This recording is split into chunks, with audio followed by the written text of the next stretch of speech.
Le fait d'être passé en société anonyme était important. Il fallait aussi pouvoir développer les services financiers. Créer une banque, c'était pas évident.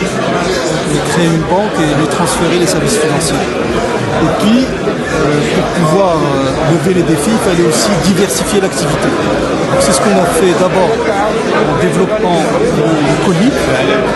Et d'autre part, nous avons développé aussi d'autres métiers comme la poste numérique. Il y a deux niveaux importants de la valeur ajoutée qui a été générée à travers cette transformation. D'abord, des éléments d'ordre national, c'est l'évolution du niveau de bancarisation de la population marocaine.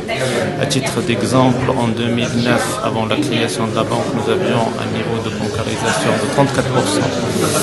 Après la création de la banque et en 2013, nous sommes à un niveau de 55% de taux de bancarisation de la population marocaine grâce à la création de la banque postale. Donc il y a un développement de la bancarisation d'inclusion financière grâce à la création de la banque.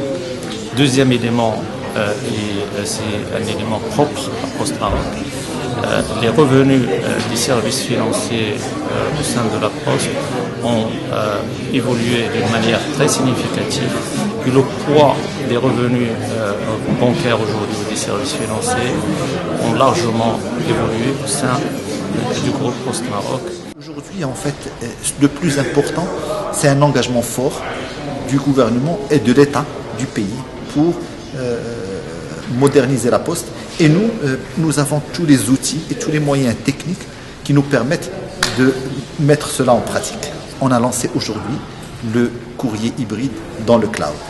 Et donc aujourd'hui, ceci va permettre à l'ensemble de nos clients d'appartenir à un réseau global de courrier hybride qui va permettre demain à un courrier partant de Libreville, par exemple, vers un destinataire à Casablanca, qu'il soit acheminé électroniquement et qu'il ne soit imprimé qu'à Casablanca et distribué à Casablanca. Et donc on va pouvoir imaginer un courrier qui vient de Libreville qui peut être distribué le lendemain. Et cela, que ce soit à Abidjan, à Dakar, à Tunis, à Alger, ou même à Francfort. Donc aujourd'hui, pour ce qui est des pays africains, on est en train de mettre en place l'infrastructure qui va permettre cette coopération et qui va permettre de créer un co-développement entre les pays pour créer un certain nombre de canaux pour communiquer au plus vite et dans de la bonne qualité. Nous assurons les services universels. La Poste également assure les services universels. La Poste a un certain nombre d'équipements. Donc dans la mise en œuvre du service universel de la télécommunication, nous voulons nous appuyer sur les infrastructures et les équipements de la Poste qui existent déjà, en les réhabilitant et en aidant aussi la Poste à avoir des ressources pour pouvoir assurer la survie de ces équipements et faire en sorte que ces prestations puissent s'améliorer et que nous, Agence universelle des services universels, nous puissions nous appuyer sur ces prestations pour toucher le plus grand nombre de personnes. Le cœur du métier reste un point important au niveau des postes africaines et des postes à l'échelle mondiale. Le courrier continue d'exister. On ne va pas abandonner le courrier imprimé, on ne va pas abandonner les solutions de mise sous pli, etc. Donc nous, déjà sur ce volet-là de métiers traditionnels, on va apporter des couches supplémentaires pour mieux traiter les flux, pour protéger son revenu, pour avoir moins de retours courrier par exemple. Donc des solutions qui vont analyser des adresses avant l'envoi du